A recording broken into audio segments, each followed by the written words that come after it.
Bien-aimé, shalom, shalom. Nazo pesa bino mbote na kombo na Yesu bisika nyonso bozali. Tika kolo Yesu apambola yo, apesa yo une bonne compréhension par rapport à la parole de Dieu. Toza na thème to bandi et enseignement, tozolo bela, l'un de vous est un démon. Où est-ce que nous avons tiré ce thème? Ils en Jean chapitre 6 verset 70. Nazo sa la lecture pour introduire Bissop. Jésus leur répondit, n'est-ce pas moi qui vous ai choisi, vous les 12, et l'un de vous est un démon. Il parlait de Judas Iscariote, fils de Simon, car c'était lui qui devait le livrer, lui l'un des 12. Awa Yesu mutazolo, Yesu azolo bani, azoye bisa staff na ye, azoye bisa ba disciple na ye, les apôtres. Babandi kosola ezaki makamususu na kata makamususu wana Yesu a profité kwa pesa bango connaissance loko bandai ko ignorer. Bien aimé, objectif ya temoyo ezapo conscience nezonga mwa muke olukozo connaissance akoyeba eloko nini oza ko ignorer oyo yeba kate wana eza malamu pona yo koyeba ngo pe kolukela ngo solution. C'est très important. Soko tali contexte bazaiki na ngona masolo bazo solola Yesu azoyebisa batu nyonso balia nzoto na ye pe bamela makila na ye. Esali scandale 58 disciples batomboki bakei. Mais 12 batikali pe Yesu abaruka yebisi bango bombino batikali pona nini bokendet. Yesu azobengana pe bango batikali pona nini bokendet. Soki pona lelo batu bakoloba ke pasteur okatela biso balangage na kena ngai. Mais yoka réflexion ya Pierre. À qui irais-je nous encore? Yondo zana maloba ya vie éternelle ya bomoi. Bien aimé, dans une église, papa koko zalape colérique, pasteur koko zalape mutakanda à répondre au mabé tout consort. Mais batala kaminga aspect spirituel o ya zanango, c'est ça ce qui compte plus. Est-ce que muto ya zana bomoi ya zope sabiso to azanango te? Mais quand il y a bisanga, papa ndako abeta ota loba malobate, maman ndako abeta ota loba malobate, ko sala ko silika po tomboka. Okolongola papa, okolongola mama, osilika olongana ndako wana, est-ce que kenda? Batalaka oyeza aspect spirituel. Pierre batali balobi te, osala maloba ko moyi, ataku to silike biso bokende, obengani biso akomi lolendo, pa moni batebele bazolandaka tondimika kana lolendo no to olanda yo po zoye bisa biso maloba bomoy nde loko esengeli batu ba apprendre na kati na makambo na Nzambe.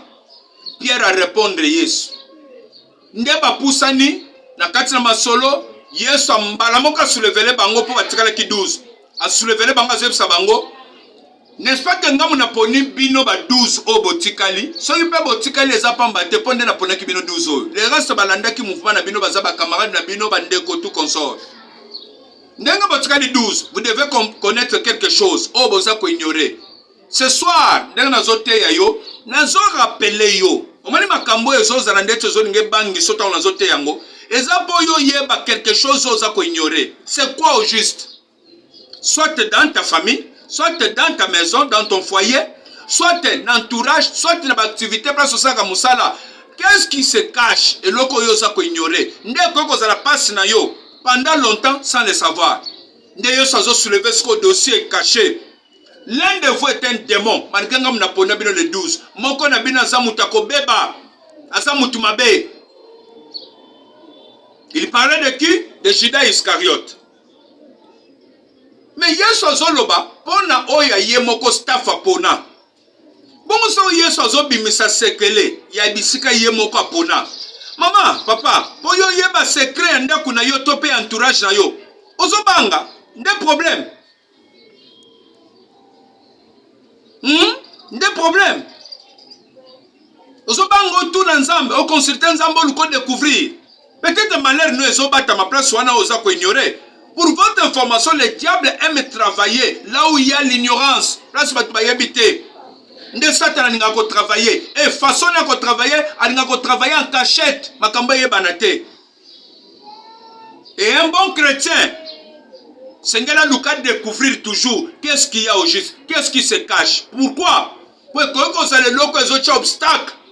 Na batunios, mais il y a le cas de la connaissance, à quoi contournango parce qu'il a la connaissance.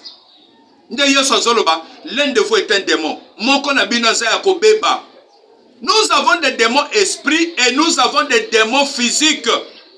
Qui dit démon physique, c'est-à-dire l'homme en chair et en os.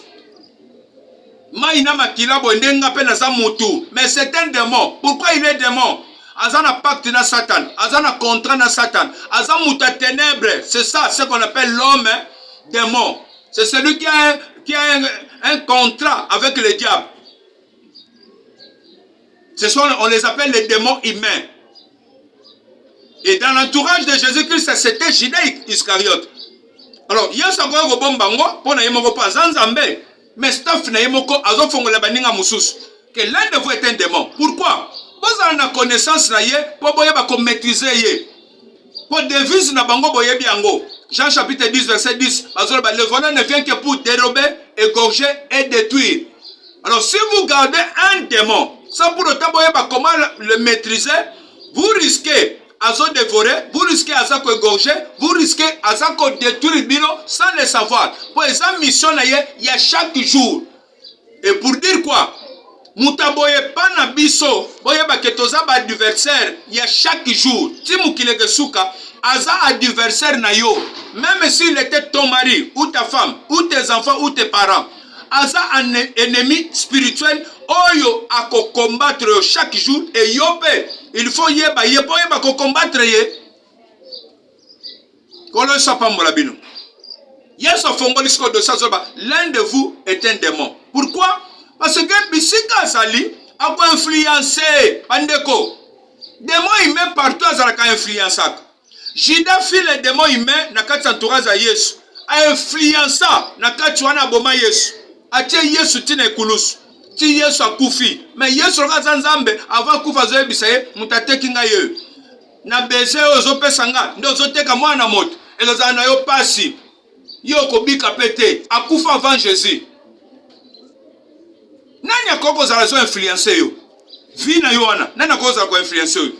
Baboti yo. Bakoko influencer vi na yo na monda molili. Basi bateka bino. Basakrifia ba vi na bino basakrifia mabala.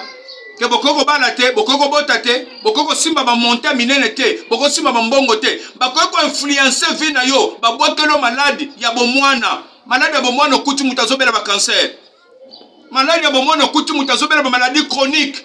Ba maladie chronique ote ba kike batu bazobela on ba âge moko avancé 60 à 70 ans. Mais yo comment bela ngona ba âge oyo. Olingo mitiko kufa ka boye.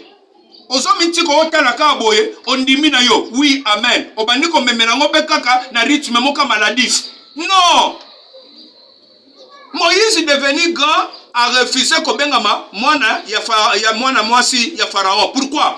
A sepela kangama ba yuda ba souffrir. Ndima ko refuser loko bazo chawan. Ndima ko refuser loko bazo ngaba imposer yo. Diable ko influencer vi na yo. Pe ba boake liyo.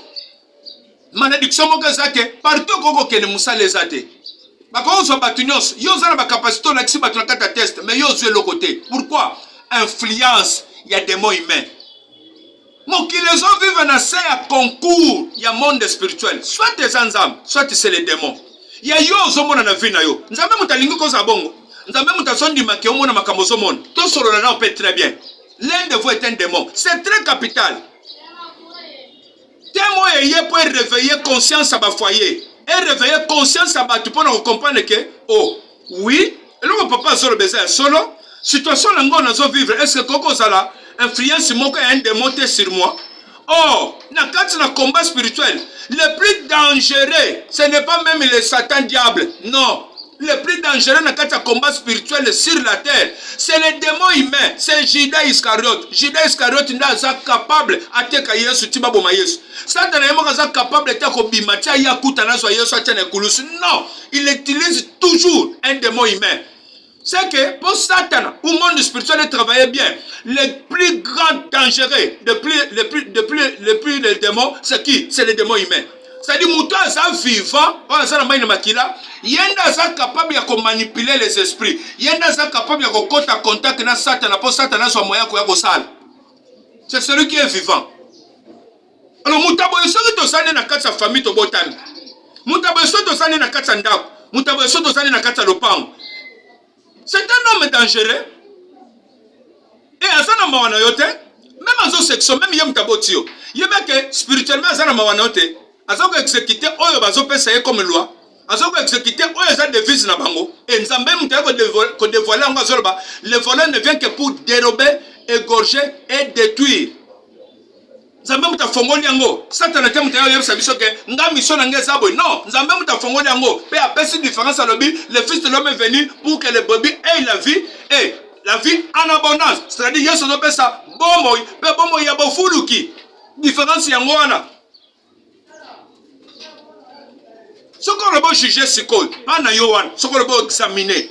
Qui est les démons? Parce que l'un de vous est un démon. Genèse chapitre 37. Non, 39e. Genèse chapitre 39e. Premier verset, Nazokita.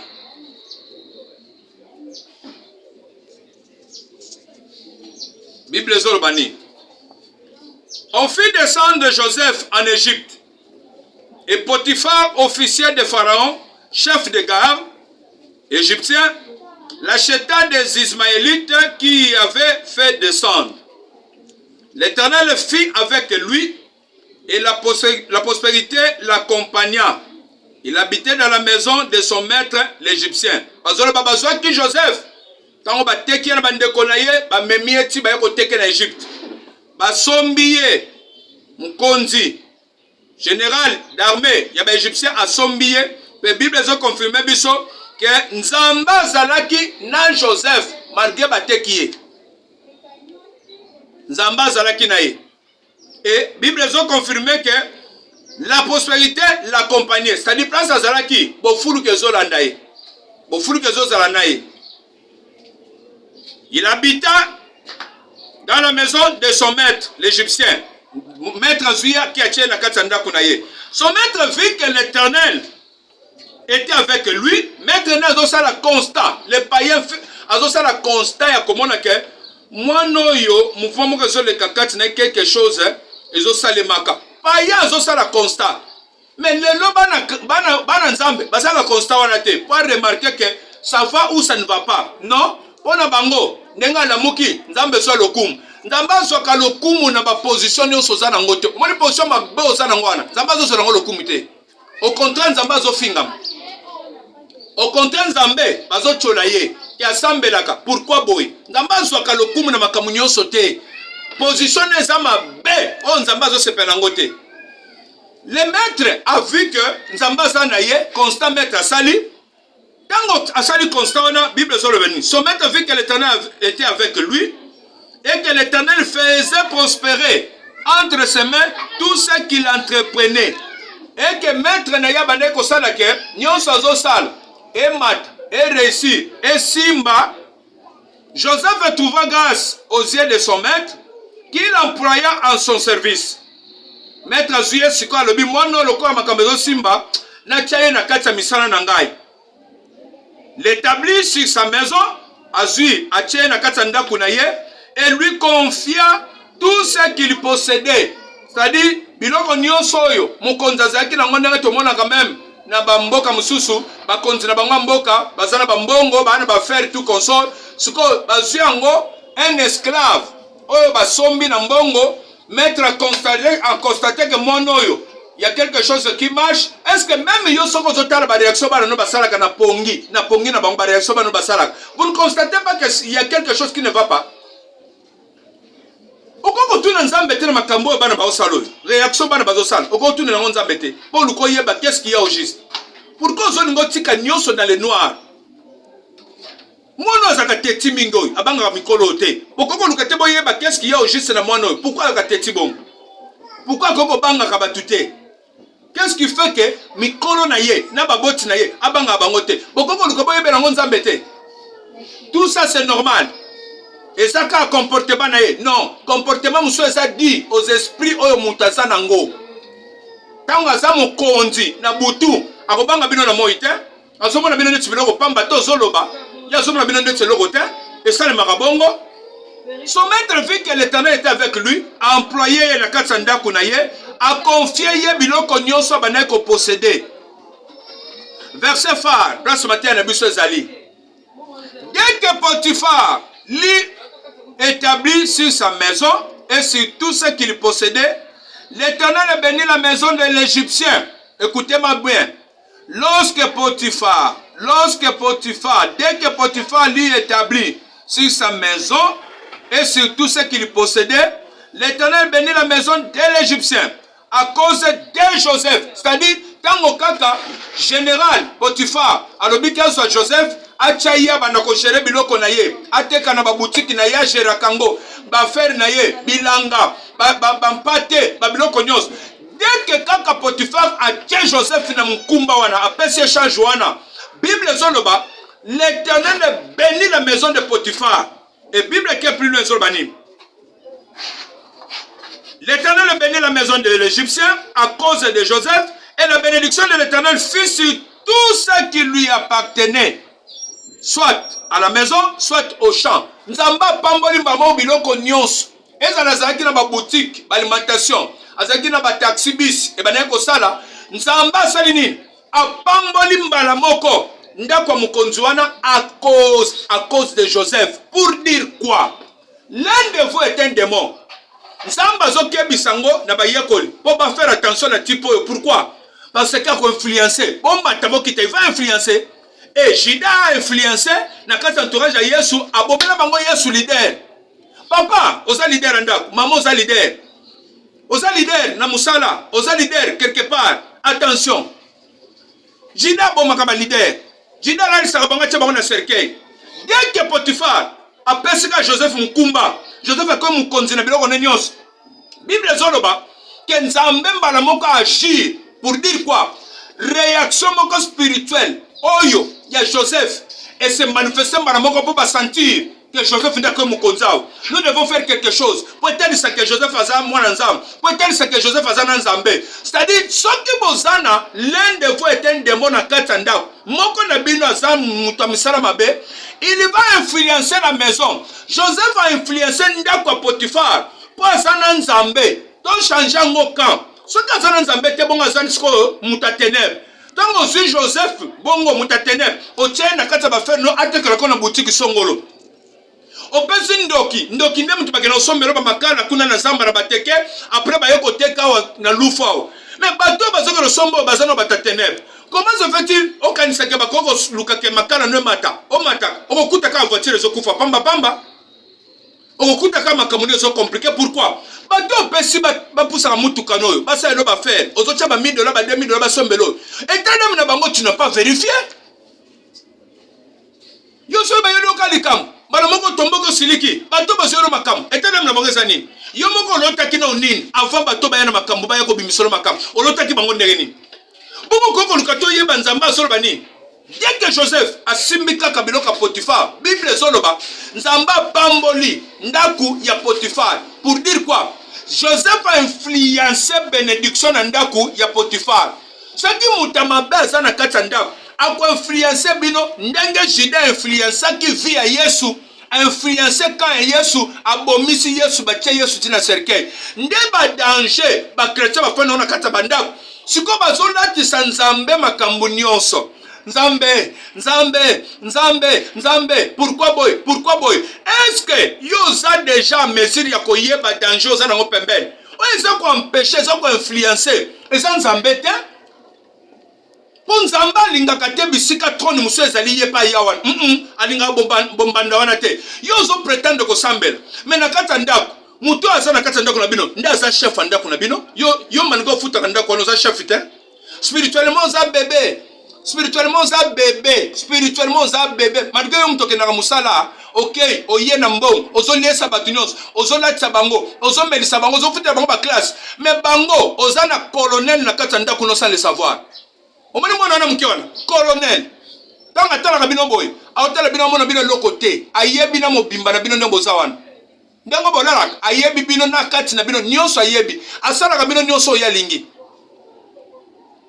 ye mutazo gérer ndako bato bene ba pretenda ko kanisa ke ye mutazo gérer ndako na même spirituellement non mutu musu mutazo gérer ngo etango mutu musu azo gérer ngo zo kitanzambe mususu ozozela kanzamba yako kitana ndako na pamula ndako no jamais au pamula ngote le kona nzambe ya Joseph azaki makasi tango Joseph azuki bokonzi na ndako Potiphar Bible soloba Dieu bénit la maison de Potiphar à cause de Joseph. C'est-à-dire, une maison peut être détruite à cause de Bapayo Yambi. Le kola yonda kwe koma libongo a famille.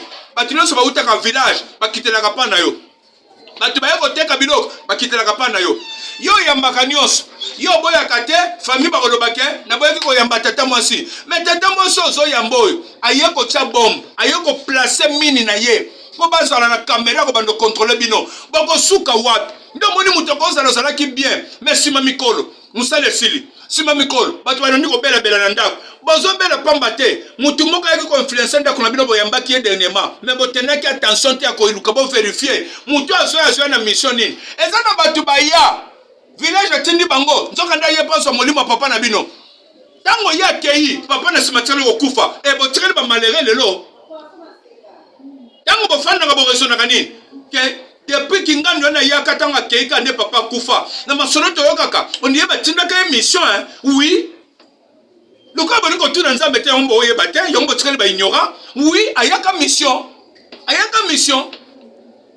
tanga yaka ne ko swa molima papa na bina kende nango déjà donc papa tikala ka étiquette pamba mais ce que biloko boye ko tuna nzambe bien avant nzambe muto alinga ya eso fona yembeto na mbete nzamba ko yebiso ko yambete ayeko influencer ndaku na za Joseph ako influencer ndaku na yo na mabe boko bungisa boko kufa aza Judas Iscariot alinga ya teka akoteka bino akoya akoteka ba faire na yo commerce no nezo simbeke teka ma akoteka ona monda molili kombe ko yamba ete akoya koteka papa na bino kokufa bana bakokufa ko mekolanda ete boyamba ete po akobebiselo bana azolinga ya atika virus bana babeba comme ça ba ko contrôler na mbongo na biloko no nyonso ti ba ko sani ba ko boma yo nde ba problème tozana ngo soko lobe o se juger siko lelo homital po nyonso na zo bezo bangisa yo est-ce que l'un de vous est un démonté soko tali na ngo bobotami en famille bobotama combien boko bobotama 7-5 mais yonde oza cible bandokimi satu parmi bano bobotama papa na bino na mama na bino yonde oza cible oyo batakaka plus soko zoni okoma na vie nyonso zana ngo po bango nde basimbi vi na yo l'un de vous est un démon ezokende mulayi ezokende même ne bobotama na famille ndenge ozana kati ya libala ndenge ozana kati ya commerce na baffaire osangisaka na nani ozosangisa commerce na nani ke muninga tosangisaka mbongo tokende Dubai mais muto ozosangisa ne mbongo oyo l'un de vous est un démon ça c'est un démon aza mutabaloge aza ndoki.